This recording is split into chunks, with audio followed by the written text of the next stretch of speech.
everyone, we're going to start off by talking a little bit more about the different types of heads you'll see typically in the industry. First on your screen, you're going to see what is called a basket head. Basket heads have two parts, the prongs and the gallery rail. The prongs are what is holding the stone in place, and the gallery wire, that's what's holding the prongs together.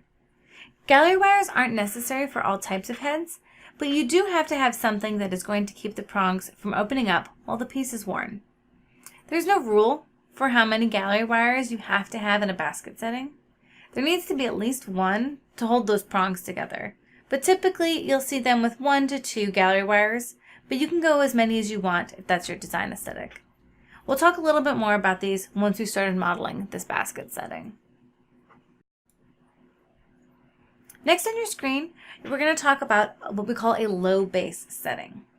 This head here is shown with 6 prongs, but it can have 4 prongs as well. It just depends on what look you're trying to go for. There's no maximum number of prongs. You just want to make sure that you have enough to hold that stone in place and so that it doesn't get knocked out while that piece is being worn. When modeling heads like these, we're going to set up something very similar to a bezel and then use cutters to remove that excess material to create those prongs. The next setting we're going to talk about is called a peg head. It's called a peg head because, as you can see, there is a peg at the bottom of the setting. This setting is designed so that you will drill a hole in the shank or whatever type of piece you're going to attach this to, and then fit that peg in the hole and solder it there. This is designed to be interchangeable. You still have to have a jeweler change it out, but it is a lot easier to swap out a peg head with a smaller stone for a peg head with a larger stone than it is for other types of styles.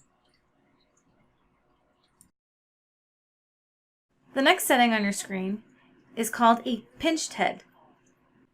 The reason this is called a pinched head is because the shank is filed into a point that fits into these areas here, causing the shank to look like it has been pinched to allow that setting to be in place. This type of setting is also interchangeable because you just have 2 solder joints and it can be removed fairly easy if you want to replace it with a different size or a different shape of a stone.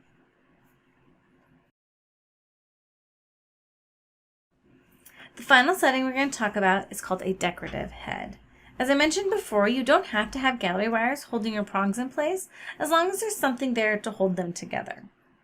If you follow the girdle rule, that your stone is supported from the top, the sides, and the bottom around that girdle, then you can have a lot of fun with your settings.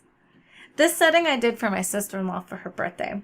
I wanted something a little bit more fun and a little bit more cute than your standard basket setting.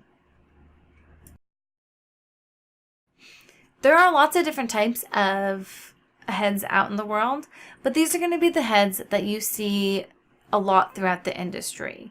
Now, you being a jewelry designer, you can take the things we'll learn from these types of heads and turn them into something unique and special for you.